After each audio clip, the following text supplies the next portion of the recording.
What if I told you there's a Rakdos commander that makes your opponents lose life whenever they make any move, draws you a ton of cards, and snowballs completely out of control before the table even realizes what's happening? Valgavoth, Harrower of Souls. For 4 mana in Rakdos colors, we get a 4/4 flying demon with an ability that makes him into one of the most efficient Group-Slug engines out there. Group-Slug is an archetype that doesn't try to combo off or burn down the table in one big turn, but instead it aims to slowly bleed down the entire table every single turn through small, unavoidable sources of damage, forcing all of your opponents to lose life from normal game actions until they are already at 10 life before they even realize it. And Valgavoth is the perfect engine to reward us for playing this strategy, all because of this one simple line of text. Whenever an opponent loses life for the first time during each of their turns, we get to put a +1/+1 counter onto Valgavoth and we get to draw a card.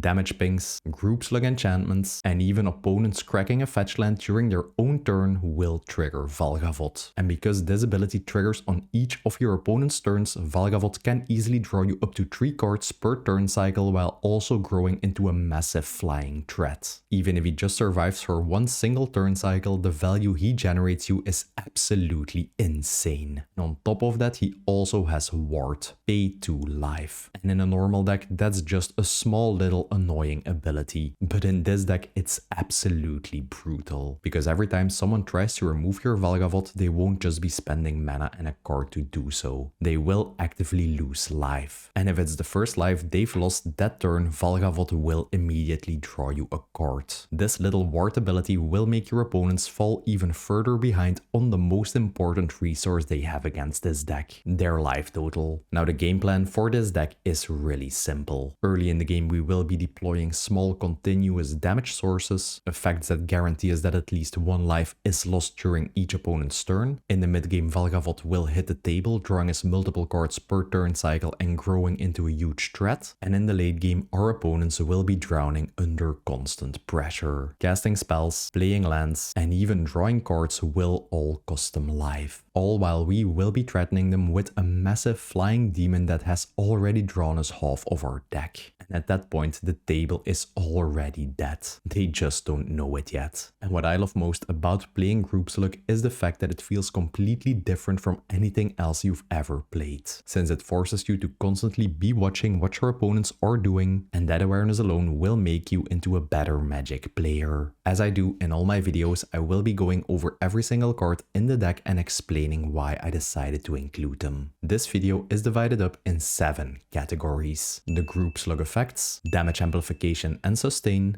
Board Control, Support, Acceleration, Protection and Interaction, and the lands. Let's get started by talking about the heart of the deck, the Group-Slug package. These are the cards that will make sure every opponent loses life during their own turn, which is exactly what Valgavoth cares about to convert into card draw, while every additional ping effect we play will also put more pressure on the table. I also decided to divide this section up into small little subcategories based on how and when they deal damage, just so you can clearly see the structure behind this deck. First up, we have the cards that ping damage on upkeep. These are the you can't play around this cards. Your opponents will start their turn, immediately lose life, and we will instantly get value through unavoidable Valgavoth triggers. Roiling Vortex, a 2-mana enchantment that will deal 1 damage to each player at the beginning of their upkeep. And this is one of the most consistent cards in the deck to guarantee us that we will get 3 Valgavoth triggers per turn cycle. You don't even have to do anything for it, just have it on the battlefield. And that first ability alone would already be more than enough to include this card in the deck, but on top of that it even has 2 more abilities. Whenever a player would cast a spell and no mana was spent to cast it, Roiling Vortex will deal 5 damage to that opponent. And 5 damage is a huge amount, especially in this type of Group-Slug deck where we will constantly be pressuring our opponent's life totals. Now I know, you might be thinking that this ability doesn't have all that many applications, but let me just give you a couple of examples to prove to you how good this effect is. If an opponent is trying to cast a flawless maneuver with their commander commander on the board for 0 mana, they will take 5 damage. If you're playing against a Pantlaza dinosaur deck who's trying to discover on every single one of their turns, whenever they cast anything for free from the discover trigger, they will take a huge amount of damage. If you're playing against a good stuff ramp player and they resolve their Apex Devastator, everything they cast of their 4 cascade triggers will now deal 5 damage to them. So as you can see, this effect can shut down entire decks. And now that we're talking about shutting down decks, by paying 1 red mana, your opponents can't gain life anymore this turn. A really nice way to just disable your opponent's lifelink creatures and make sure their life totals stay low. And if you use this effect against a Karlov, a Bilbo or a Dina player, their deck just won't function anymore. Some really good value for just a 2 mana enchantment. And obviously we're also playing this card's bigger brother, Sulfuric Vortex. This time you will have to pay 3 mana for the enchantment, but it will deal 2 damage at the beginning of each player's upkeep instead of just the 1, which will also guarantee us those 3 Valgavoth triggers per turn cycle, and it will put double the amount of pressure on your opponents. And passively, this card also disables any sort of life gain, making sure your opponents can't recover from any sort of damage they take from our Group-Slug Effects. Just be warned that this card, unlike Roiling Vortex, will also shut down our own life gain. As you will see later in this video, we also play our own life gain sustain effects, which won't work when this is on the battlefield. So just keep that in mind. Forsaken Wastes, another 3 mana enchantment that has really similar effects to the previous cards. Players won't be able to gain life anymore, and at the beginning of each player's upkeep they will lose 1 life. And while the previous 2 Vortex cards that I mentioned will deal 1 damage, this card will make each opponent lose 1 life. And that is actually quite relevant in this deck because life loss and players taking damage aren't the same thing. We do play cards in the deck that will boost the amount of non-combat damage any of our sources deal, but life loss effects won't be affected by this. And a nice little cherry on top is that whenever this card becomes a target of a spell, the controller of that spell will lose 5 life, punishing your opponents whenever they try to deal with this enchantment. Mogis,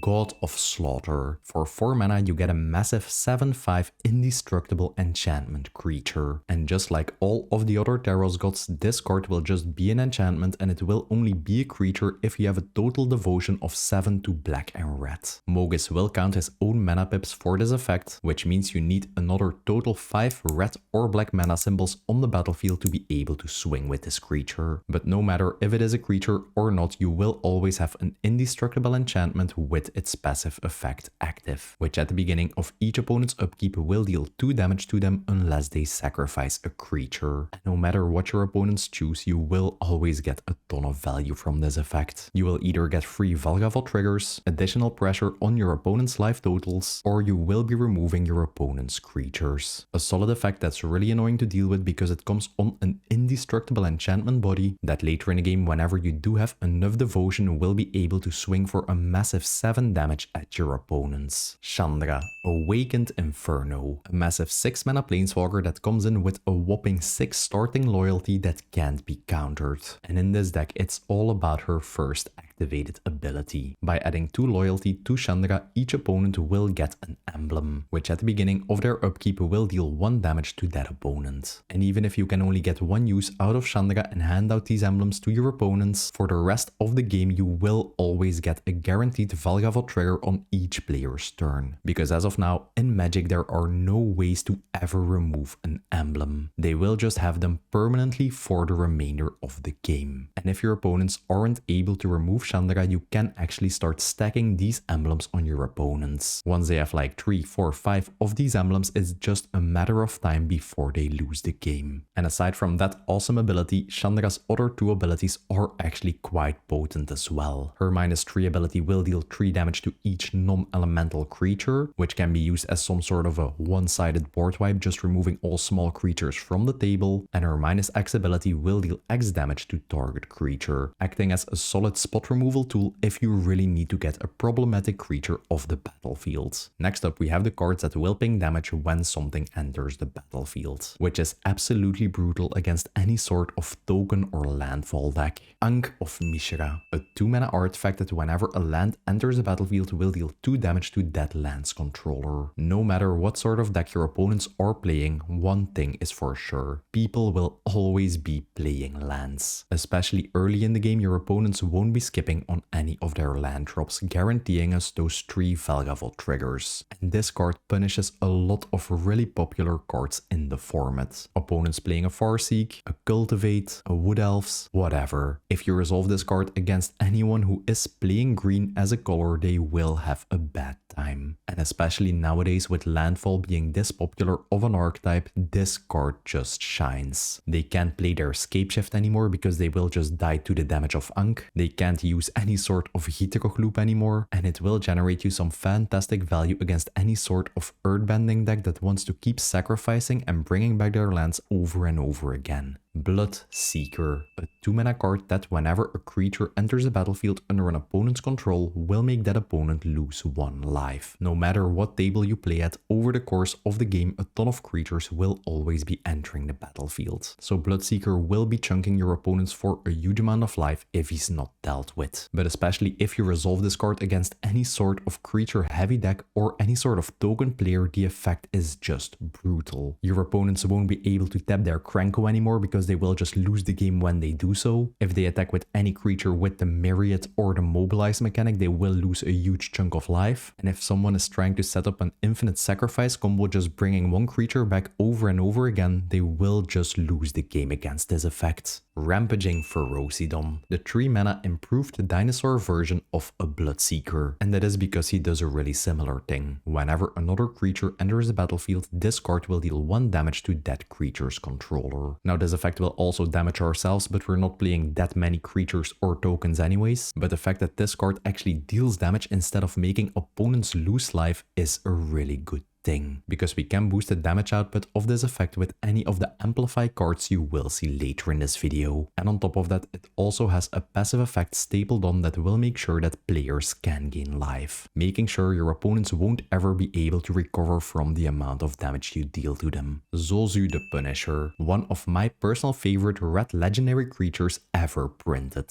I mean, just look at the art. A small little goblin pointing at things with his little shard of glass that he found. And this card is essentially a 3-mana Ankh of Mishra on a stick, which whenever a land enters the battlefield will deal 2 damage to that land's controller. The more of these small sources of damage we can stack, the faster the clock on our opponents will become. Next up, we have the cards that will ping damage whenever a player casts something, which is absolutely brutal against any sort of Spellslinger or Storm deck. Eidolon of the Great Revel, a 2-mana creature that whenever any player casts a spell with mana value 3 or less will deal 2 damage to them. And the amount of damage that this single card can do if it sticks around for a couple of turn cycles is absolutely crazy, because players will always be casting low cost spells, either be it card draw cantrips, mana rocks, or efficient removal spells. Every time they do so, they will lose life, which will put a ton of pressure on their life total, and it is actually a really great source to get some Valgavoth triggers from. And a card with exactly the same effect is a Pyrostatic Pillar. Cast anything with mana value 3 or less and take 2 damage. This time it is an enchantment and not a creature body, which actually makes it way harder to deal with. Just keep in mind that these type of effects also will deal damage to yourself. So if you do have some mana rocks or cheap spells in your hand, make sure to play them before resolving these cards. Magebane Lizard, a 2-mana 1/4 creature that whenever any player casts a non-creature spell will deal damage to them equal to the number of non-creature spells they cast this turn. And if you already thought resolving a Pyrostatic Pillar against a Storm player was good, this card is just ridiculous. Because let's say you're playing against some sort of a prowess deck like Balmor or Sokka that tries to resolve a ton of cantrips in a single turn to buff up their board. The first cantrip they will take 1, then 2, then 3, then 4, and the damage really does add up, just disabling the entire strategy of their deck they're trying to go for. And I'd also like this opportunity to talk about a card I decided to not include in the deck, and that is one of the newer Group-Slug cards we got in the Avatar set, My Scornful Striker. It's a 2-mana first strike body that will deal 2 damage to any player that casts a non-creature spell. Now while this card is really good for the deck, I take a Magebane Lizard over it any day of the week. Mai will deal a higher baseline of damage if players are only casting like 1 or 2 non-creature spells during any of their turns. Because if they cast 2 spells, Mai will deal 4 damage, while a Magebane Lizard will then only deal 3 damage. But that being said, a Magebane Lizard has a massive 4 toughness, making it into a really solid blocker and a card that will actually survive some of our board wipes. Cemetery Gatekeeper, a 2-mana creature that whenever it enters the battlefield will exile 1 card from any graveyard. And then whenever a player plays a land or casts a spell that shares a type with the exiled card, they will take 2 damage. And this card brings a huge amount of versatility to the table. If you're playing against a landfall deck, just exile a land and you can make this card act as an additional copy of Ankh of Mishra. If you're playing against a Spellslinger player, just exile an instant or a sorcery and you will deal a ton of damage to them. And if you're playing against some creature heavy decks, just exile a creature and you will be dealing a ton of damage with this card. A Group-Slug damage engine that just adapts to the kind of table you're playing at. Spellshock,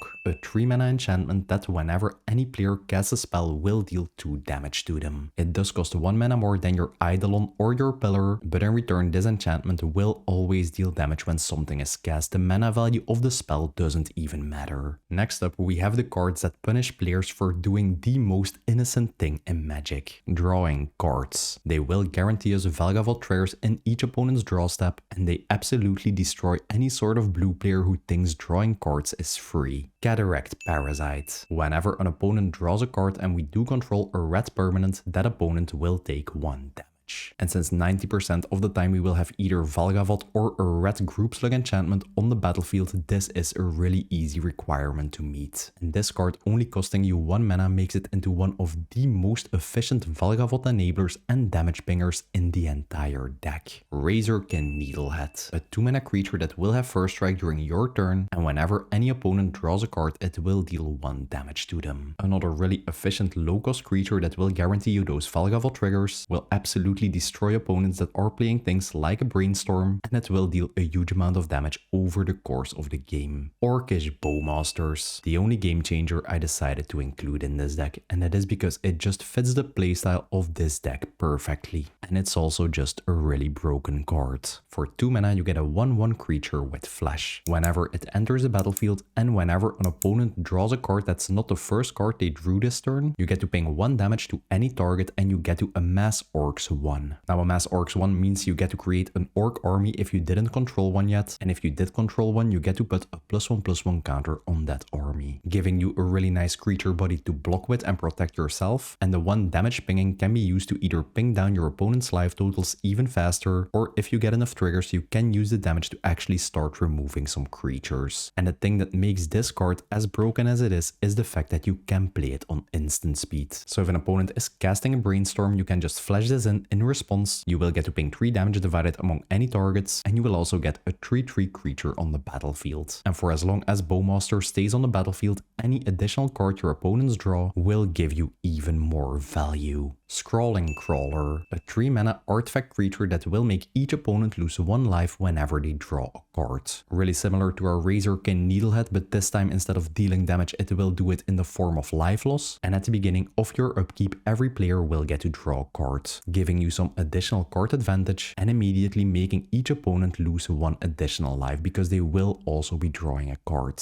And this card obviously has a really cool synergy with Orcish Bowmasters, because when you have both of these creatures on the battlefield and you get to your upkeep, you will get 3 Bowmaster triggers. Underworld Dreams, a 3-mana enchantment with exactly the same effect as our Needlehead and our Cataract Parasite. Whenever an opponent draws a card, it will deal 1 damage to them. Yeah, whenever you do have multiple of these damage effects on card draw on the battlefield at the same time, your opponents will only have like 3 or 4 turns to deal with them, or they will just lose the game. Sheoldred the Apocalypse, by far the most expensive card in the entire deck. At first, I didn't want to include this card in the deck due to its price tag, but its effect is just way too good not to play it. For 4 mana, you get a massive 4/5 Death Touch body that whenever you draw a card will gain you 2 life, and whenever any opponent draws a card will make them lose 2 life. Yeah, what should I even say about this thing? This is one of the most oppressive cards in existence, because if your opponents aren't able to deal with her, the amount of punishment they get whenever they play any sort of card draw spell is just crazy. And the fact that we gain life whenever we draw is actually really relevant in this deck, because as you've seen, most of our group slug effects will also damage ourselves, and any sort of life gain we can get will really offset the balance between our opponent's life totals and our own life total. And especially with us drawing 3 additional cards per turn cycle thanks to Valgavoth, the life gain on this card is actually really relevant. Up Nixilis, the Hate Twisted, a 5 mana planeswalker that will deal 1 damage whenever an opponent draws a card. Now I know, comparing this card to all of the previous cards I mentioned in this section make it look like a really bad card because it will cost you 5 mana. But in return he has a really good -2 loyalty ability we can use, which allows us to destroy any target creature and the controller of that creature will get to draw 2 cards. You can use this to just remove any problematic creature on the battlefield and getting 2 additional damage ping triggers from his passive ability, or you can even use this on any of your small early game group sluggers to get some card advantage for yourself. A pretty versatile planeswalker for this deck. And last up in this section we have the miscellaneous ping effects. While they didn't fit into any of the other categories, they do some really heavy lifting in this deck. Bloodchief Ascension, probably one of the most powerful 1-drop enchantments in existence. At the beginning of each end step it will check if an opponent lost 2 or more life this turn. If they did, we get to put a quest counter on this enchantment. And as you've seen in this video, this is a really easy requirement to meet in this deck. Just have a couple of group sluggers on the battlefield and you will always be getting quest counters. And the fact that this card checks that criteria at the end of each turn means that in one single turn cycle you can stack it up to the amount of quest counters you require for its last ability. Once you get to 3 quest counters, whenever any card is put into an opponent's graveyard from anywhere, that opponent will lose 2 life and you will get to gain 2 life. You play a board wipe and destroy an opponent's 5 creatures, they will lose 10 life and you will gain 10 life. Whenever they play any sort of spell and it goes to their graveyard, you will get a trigger out of this. Even whenever your opponents are being milled, you will get triggers out of this. And this card really does it all. It puts an immense amount of pressure onto our opponent's life total on top of all of the other pressure effects we're already playing, and it will gain us an insane amount of life, just offsetting any sort of damage we deal to ourselves. I can guarantee you, whenever you get this card in your opening hand and your opponents aren't able to deal with it, you will just win the game. And you can also include a Mind Crank in your deck if you want to set up a 2-card combo with this card. I decided not to include it because we're not playing any tutors, but if you really want to, just go for it. Mind Crank is an artifact that states whenever an opponent loses life, they have to mill that many cards. And you just need 1 single point of life loss on an opponent to just make them lose the game on the spot. They lose 1 life, they have to mill a card due to the Mind Crank, a card goes to their graveyard, you will get a trigger on Bloodchief's Ascension, they will lose 2 life, mill 2 cards again, and the loop just keeps going until they either run out of life or they run out of cards in their deck. Lasting Tarfire. At the time of recording this video, we are in Lorwyn spoiler season and this card just got revealed today. And it's just the perfect card for any sort of Valgavoth deck. It is an auto include. At the beginning of each end step, if you put a counter on a creature you control, each opponent will take 2 damage. Once you do have a consistent way of dealing damage and Valgavoth on the board, this card will deal a total of 6 damage to each opponent every single turn cycle. Because whenever your opponents lose life, you will get a counter on Valgavoth, and at the end of each end step, this enchantment will then trigger, just putting an immense amount of pressure on your opponents. And the last card in this section is Mana Barbs. In my opinion, one of the most fun cards to use in the deck. Whenever a player taps any land for mana, Mana Barbs will deal 1 damage to them. And as you can imagine, the amount of damage that this card will deal is absolutely crazy. Because whatever your opponents are planning to do, either growing their own board or dealing with your Mana Barbs, they will always have to tap their lands to do so. Especially later in the game, if your opponents are going for some big mana plays, they will just lose a huge chunk of their life total in the process. And since Mana Barbs will deal damage in separate instances, whenever you have one of the damage boosters you will see in the next section on the battlefield, your your opponents just won't be able to produce any mana anymore, because when they do, they will just lose the game to the damage. Next up, we have our damage amplification and sustain cards. They will turn all of our small instances of damage into real kill pressure, while the sustain pieces will make sure we can stay at a comfortable life total and offset any sort of damage we deal to ourselves. Ogre Axonial, a 4 mana 4/4 trample body that whenever any red source you control would deal non-combat damage to an opponent, will scale it up to Ogre Axonial's power. Now I'm gonna be honest, the problem with these kind of group slug decks is the fact that they usually don't really have a win condition, and Ogre really solves that problem, because your 1 damage from Roiling Vortex will now deal 4 damage, your mana barbs will now deal 4 damage per land being tapped, and your Rampaging Ferocidon will now deal 4 damage whenever a creature enters the battlefield under an opponent's control, which obviously are some really crazy numbers and will close out the game really fast. Just be warned that Ogre will only increase the damage of red sources, so he won't work with an Underworld Dreams, and he also only increases damage effects. He doesn't increase life loss effects. And whenever Ogre would die for any reason, we get to return him to the battlefield as a land card, which will tap for a red mana, and for 3 mana and tapping this land we can transform it back into Ogre. But we can only activate this card if an opponent was dealt 4 or more non-combat damage this turn. And we can also only activate it as a sorcery, so you will have to deal 4 non-combat damage during your own turn to transform this land. Solfim,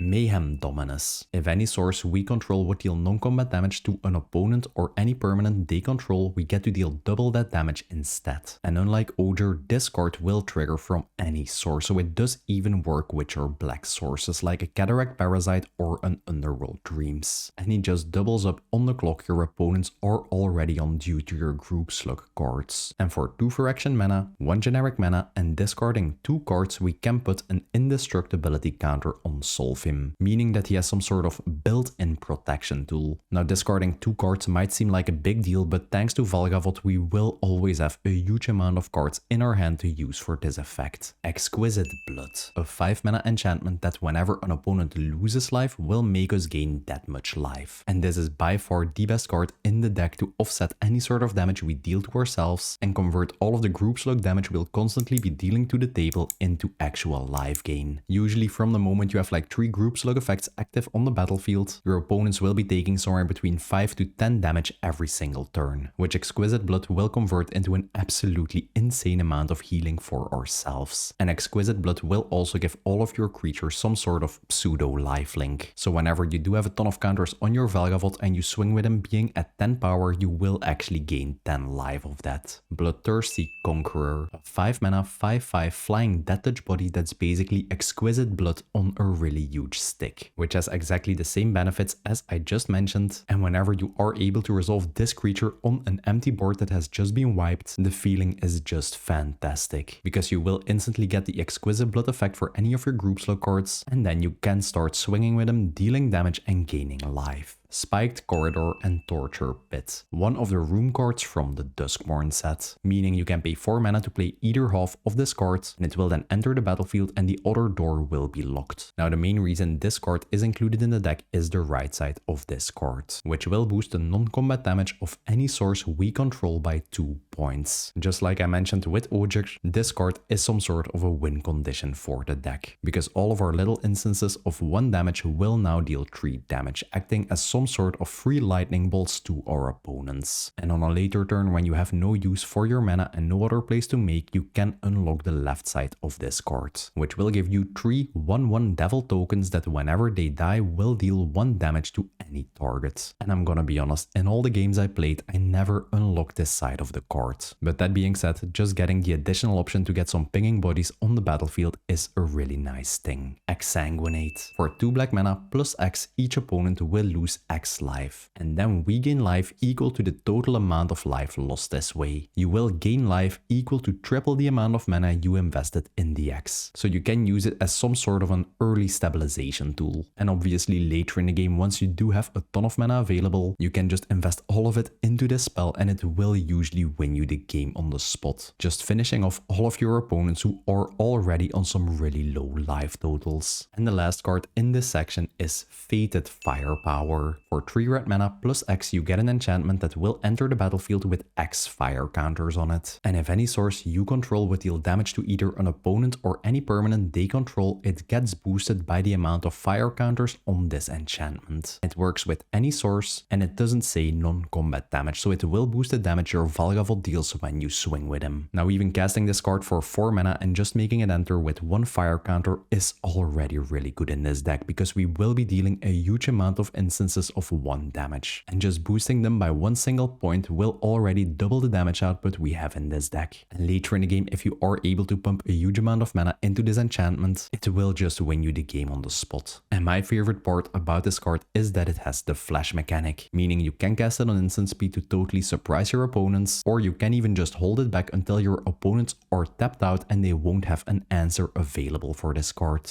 Next up, we have the board control. Valgavoth is the only creature we really care about in this deck, which allows us to run a ton of wipes that will reset the entire board while our demon just stays on the battlefield. And these wipes will slow down the game and make sure it goes on for more turns, allowing us to deal more damage with our Group-Slug Effects. Nuclear Fallout. For 2 black mana plus X, each creature will get twice -X until the end of turn. And each player will also get X red counters. Now first up, this is an excellent board wipe. You can cast it for 3 mana, just wipe any small creature from the board, or you can cast it for 4 mana, give everything -4/-4, and that is usually more than enough to wipe the board. And your Valgavoth will only need 1 counter to survive this board wipe. And the red counters it will hand out to opponents are actually quite beneficial to us, because at the beginning of each player's first main phase they will have to mill cards equal to the amount of red counters they have. Then for each non-land card milled this way they will lose 1 life and they will get to remove 1 red counter. An additional way to make sure that opponents will lose life during their turns to get those Valgavoth triggers, and an additional way to put pressure on your opponent's life totals. You can also decide to replace this card with a Toxic Deluge, which is one of the best board wipes in existence. But due to the fact that you have to pay life as an additional cost for a Toxic Deluge, I really don't like running it in the deck, because we will already be at a really low life total due to all the damage we will be dealing to ourselves. Gardur Doomscorch. A 4 mana creature that whenever it enters the battlefield will sort of pseudo-goat all creatures your opponents control. Meaning until your next turn they have to attack if able, and they have to attack a player other than you. And this sort of effect will just buy you an extra turn and make some really awkward combat scenarios for your opponents. And passively, for as long as this card is on the battlefield, whenever any attacking creature would die, each opponent will lose 1 life and we get to gain 1 life. Obviously scaling very well with his first GOAT ability and generating you a huge amount of life loss and life gain triggers over the course of the game if he can stick to the battlefield. Pyrohemia and Pestilence. Both cards have different names, but they have exactly the same effect. The only difference is that their abilities and mana costs are in black and red colors. For 1 mana, these enchantments will deal 1 damage to each creature on the battlefield and each opponent. You can use these to ping down your opponents and guarantee your Valgavoth triggers. You can pump more mana into these spells and just use them as some sort of board wipes. And later in the game, if you do have a damage amplifier on the battlefield, you can use these cards to just close out the game, because all of their damage will be dealt in separate instances and they will all be individually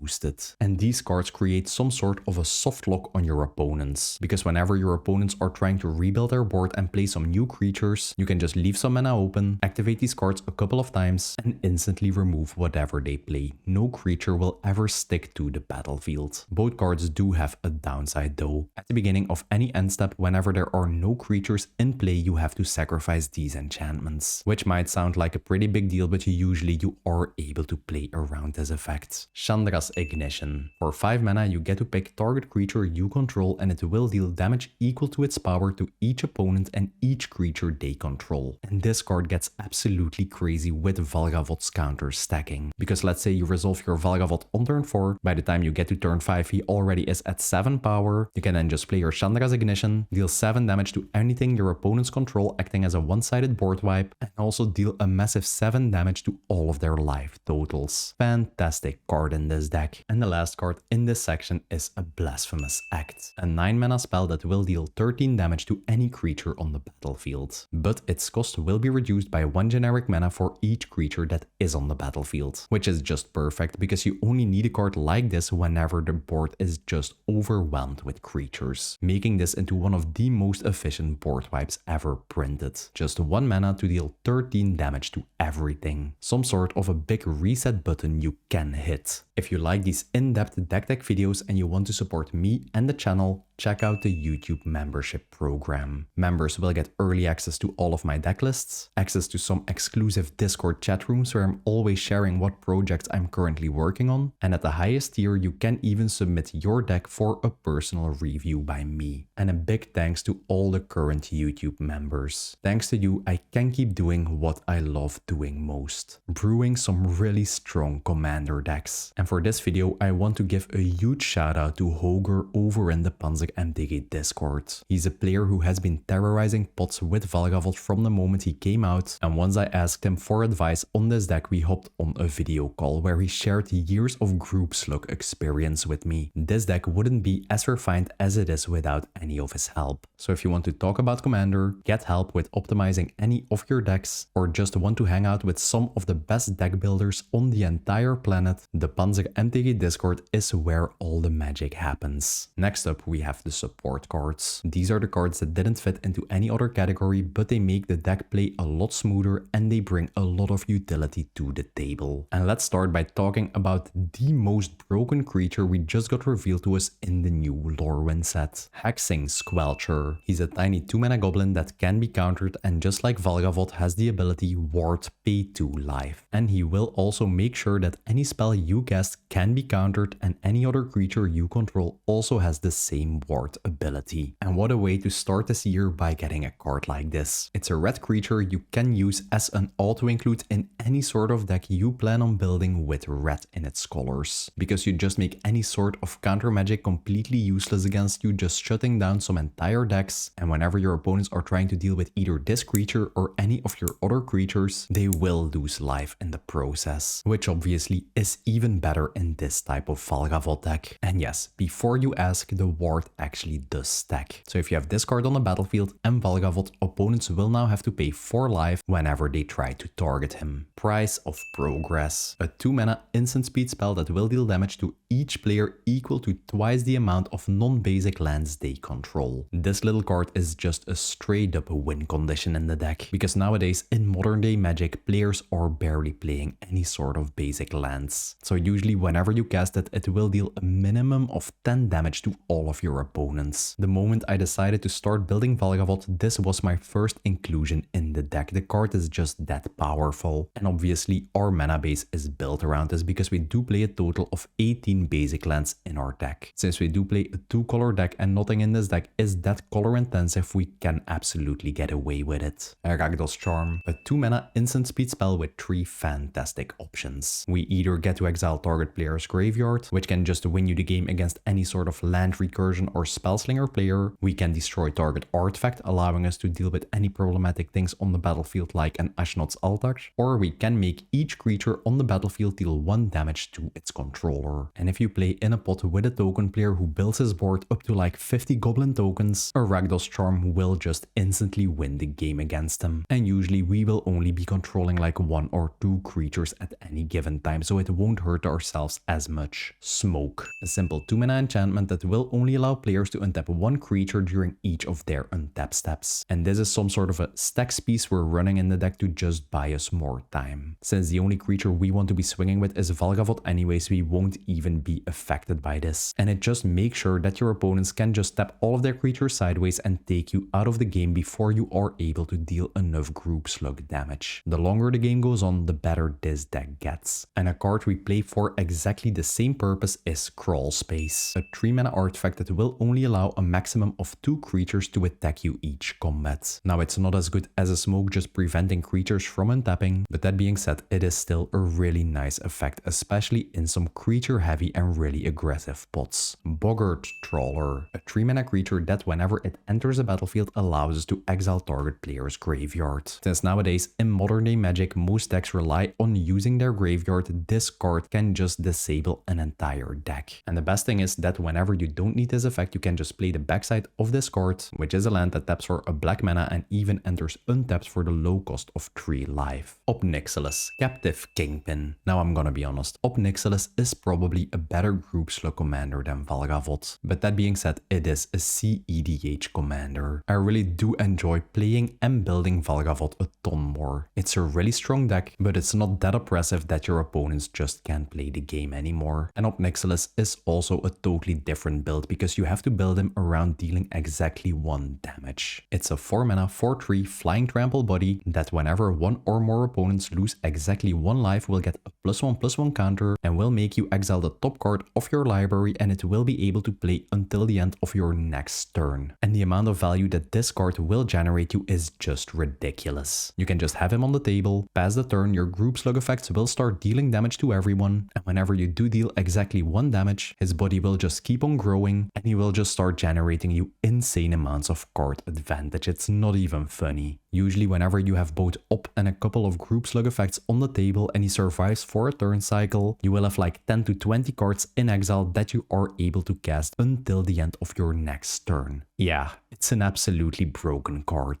Sunspine Lynx, 4 mana creature that whenever it enters the battlefield will deal damage to each player equal to the amount of non-basic lands they control. And you can view this card as a weaker Price of Progress on a creature body. It will only deal half of the damage, but usually it will deal like 5 to 10 damage whenever it enters, which is a really huge chunk out of your opponent's life totals. We won't even feel it as much because we are playing a ton of basics, and for as long as this card is on the battlefield, players can gain life and damage can be prevented, which as you've already seen are 2 really relevant abilities in this deck. Pinnacle Monk, a 5 mana creature that whenever it enters the battlefield will allow us to return either target instant or sorcery spell from our graveyard to our hand. Some excellent recursion in the late game to get one of your board wipes back, any of your protection spells, and you can even target your Price of Progress and cast it again, which will usually be enough to just close out the game. And if you do have this card in your opening hand and you don't need its effect yet, you can just play the backside of this card, which is a land that taps for red mana. Blood-Soaked Insight, a 7 mana spell that will have its cost reduced by 1 generic mana for each life opponents have lost this turn, meaning you will always be able to cast this for 2 mana either due to your Group-Slug Effects or you connecting with your Valgavoth, and whenever you do, you get to exile the top 3 cards of target opponent's library and you are allowed to cast them until the end of your next turn. Like I mentioned, once your Group-Slug engine is online, you don't really have any win cons in the deck, you just have to wait. You can then just use your Blood-Soaked Insight, target the big Timmy player at the table, hopefully steal his Itali, and you can then use him against your own opponents as your win con. Or if you don't need the effect, just play the backside, which is a land that taps for any of your colors. Next up, we have the Acceleration section. These cards will allow us to cast Valgavoth earlier than turn 4, or they will allow us to cast him and still have mana open to start protecting him. We don't run that many acceleration tools in this deck, so I will be going over this section rather quickly.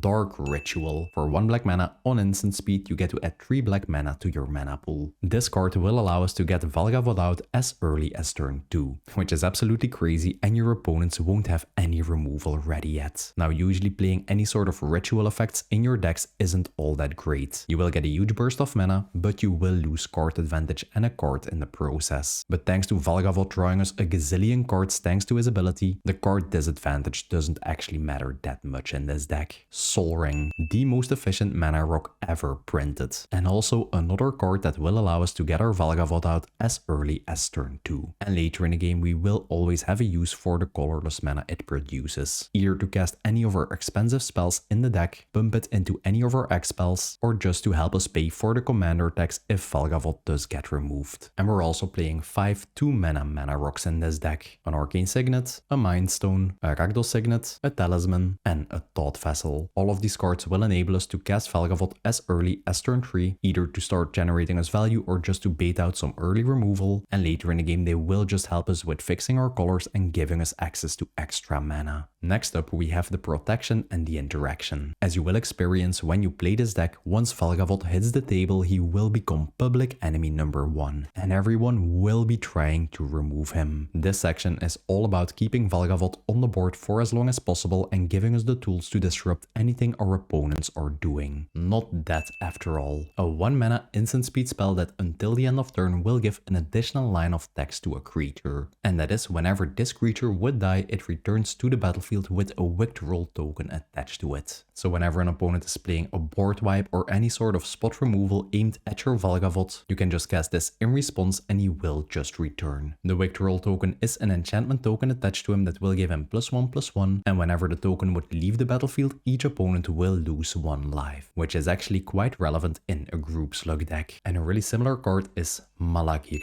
Rebirth. By paying 1 mana and 2 life on instant speed, whenever target creature would die this turn, you get to return it to the battlefield tapped instead. Exactly the same effect as the previous card, but this time you can also play the backside of this card as a land if you don't need its effect. Pyroblast, a card that I just recently started including in all of my decks. For 1 red mana you get to either counter target blue spell or destroy target blue permanent. Since I do play in a pot myself where a ton of blue cards are being played, this card is just fantastic. You can use this to counter any sort of bounce effects or counter spells, and it helps you deal with problematic permanents like Heuristic Studies or any commander that has a blue mana pip in its mana cost. Redirect Lightning, a 1 mana spell that will make you pay 1 of 2 additional costs. You can either pay 2 generic mana, making the total cost of the spell go up to 3 mana, or you can cast it for 1 mana and paying 5 life. And when you do, you get to change the target of any spell or ability. So whenever someone is using a Swords to Plowshares, an Assassin's Trophy, or a Ravenous Chupacabra trigger to try and remove your Valgavoth, you can just change the target, making your Valgavoth survive and destroying anything else on the battlefield. Now while in most decks running this many protection spells isn't all that good because they do take up card slots and sometimes they're just dead cards in your hand, thanks to the huge amount of cards we will be drawing of Valgavoth, that usually isn't a problem. And we're also running everyone's favorite pair of boots, Lightning Greaves and Swiftfoot Boots. Both are 2 mana colorless equipments that will give both haste and either shroud or hexproof to the equipped creature, making them into the perfect cards to equip to your Valgavoth to prevent spot removal from being targeted at him. And the fact that these cards give haste means you can instantly equip them on your Valgavoth the turn he comes down, and you can instantly start chunking your opponent's life totals, making it easier to close out the game later with your group slug damage. Sheoldred's Edict, a 2 mana instant speed spell that will allow you to choose 1 of 3 options. You can make each opponent sacrifice a non-token creature, which is a really oppressive effect you can use early in the game to just make everyone sacrifice their low-cost commander. And it's also really great against token players like Balin, because even whenever they control like 10 gazillion rabbits, they will have to sacrifice a non-token creature, allowing you to sort of snipe away their commander. You can make each player sacrifice a token, which I suppose can be quite relevant if someone controls a 20/20 flying indestructible Merit Lage token, or you can make every opponent sacrifice a planeswalker. The main reason it is included in the deck is because whenever you are able to cast it early in the game when everyone just has their commander on the battlefield, it will generate you an absurd amount of value. The last Agni Kai, a card that I'm still playtesting in the deck. For 2 mana you can make target creature you control fight target creature you don't control, acting as some really good spot removal because we will always have a huge Valgavoth on the battlefield, and if you do deal excess damage this way you get to add that many red mana to your mana pool and it won't empty until the end of turn. Now in theory, if you do have a 7 power Valgavoth on the battlefield, you can just cast this card, make him fight a 1/1 commander, you will get 6 mana in the process, and in your second main phase you can then use this mana to just dump your hand or invest it into any of our X spells like a Fated Firepower or an Exsanguinate. This card just sounds really good on paper paper, but I didn't have the chance yet to try it out. Tybalt's Trickery, a 2-mana card with a huge amount of text, but the only thing you have to read are the first 3 words. Counter, target, spell. Yep, a 2-mana counter spell we get in Rakdos colors. You can use it to counter board wipes, any opponent that's going for a combo, or any sort of threat your opponents are throwing at you. There's a lot more text on this card that they get to put a permanent into play for free or whatever, but that honestly doesn't matter. If they do play a spell that will win them the game or lose you the game, you can just prevent that from happening. And whatever they get in return will always be worse. And the same thing goes for a Chaos Warp. For 3 mana on instant speed, you get to pick any permanent on the board and shuffle it back into player's library. They will get another free permanent in return, but it will always be worse than the thing you decided to remove. And since this spell just targets any permanent, you can even use it on lands, which is a fantastic way to get that pesky Field of the Dead off the battlefield. Deflecting Swat, another spell that just like Redirect Lightning will allow you to change the target of a spell or ability. And whenever you do have your commander on the battlefield, you can play the spell without paying its mana cost, making it into the most efficient protection spell in the entire deck, because the only use it has is protecting Valgavoth. Now while this card is really efficient, it is also really pricey, and a good alternative to this card is a Deadly Momentum, another card that will prevent your creature from dying just like a Not Dead After All, and it won't cost you 50 euros to get a copy. Withering Torment, for 3 mana on instant speed you get to destroy either target enchantment or creature, a solid spot removal option for any creature you don't like on the battlefield, and since we are in Rakdos colors we don't really have that many ways to deal with enchantments, and a Withering Torment really solves that problem. Pel the Profane, for 4 mana on instant speed we get to remove any creature on the battlefield, another card that allows us to deal with just about anything, and if you don't need this effect you can just play the backside, which is a land that even enters untapped. There's really no reason to not be running any of these NDFC land cards in your decks. And the last card in this section is Bolt Band, a 4 mana spell that once again will allow you to change the target of any spell or ability. But whenever you do control a creature with power 4 or greater, its mana cost is reduced by 3 generic mana, allowing you to cast a spell for a single red mana. Another really efficient way to protect your Valgavoth from anything that might be targeted at him. Next up we have the lands, and even though we're a 2-color Rakdos deck, the mana base still matters. We're running a couple of utility lands, so I'll start by going over those. Bojuka Bog, a land with exactly the same effect as a Bogger Trawler. Whenever it enters, we get to exile target player's graveyard. Like I mentioned, most decks rely on using their graveyard in some way nowadays, and getting this effect for doing something simple as just playing a land is some really excellent value and can shut down some entire decks. Leech-Ridden Swamp, for 1 black mana and tapping this land you can make each opponent lose 1 life, but you can only activate its effect if you do control 2 or more black permanents. Now just paying 1 mana to make everyone lose 1 life is a really good deal, which you can use to just guarantee your Valgavoth triggers, or you can use to just put some additional pressure on your opponents every single turn. And the best thing is that this card also has the swamp typing, meaning you can actually use your fetch land to go fetch up this land whenever you need it. Urborg, Tomb of Yawgmoth, a legendary land that will make each land on the battlefield a swamp in addition to its other types, meaning every land will now tap for a black mana if you want to, which since we do run a ton of basic lands will help us with our color fixing in the deck. Now this land is quite expensive and you can just replace it with a basic swamp if you want to. The deck will still totally function, it will just be like 0.001 less % consistent. I just included it because I do have a copy lying around somewhere. Witch's Clinic, for 2 mana and tapping this land we can give our commander lifelink until the end of turn, which in some games is actually quite relevant, because we will always be swinging with our huge power commander, and it is a really nice way to offset any of the damage we deal to ourselves, making sure that our life total is stabilized and that we are out of lethal range for our opponents. We're also playing 3 fetch lands and 1 Prismatic Vista. Now I know this might seem weird in a deck that's running an Ankh Mishra and a Zolzu, but you can just use these early in the game to get your basic lands on the battlefield, making sure you won't take as much damage from your Prize of Progress and your Sunspine links. And they also just really help you thin out your deck. And for the normal mana producing lands we're playing a Shock land, a Command Tower, a Smoldering March because that's basic land types we can fetch up, And for basics, we're playing 13 mountains and 7 swamps. And that's it for my in-depth Valgavoth Harrower of Souls deck tech. A commander that doesn't win with any flashy combos or one-turn kills, but instead by turning every turn into an unavoidable slow bleed for the entire table. If you're looking for a Rakdos deck that wins games without ever going infinite, that plays out differently every game, and that really rewards you for understanding what your opponents are doing, Valgavoth is honestly just the perfect deck for you. If you made it all the way to the end of the video, let me know by dropping a demon emoji in the comments below. Share this video with every Magic player you've ever met, hit the like button, hit subscribe, and hit the bell notification icon so you won't miss next week's upload. Thanks for watching, enjoy group slugging your tables, and I'll see you in the next one.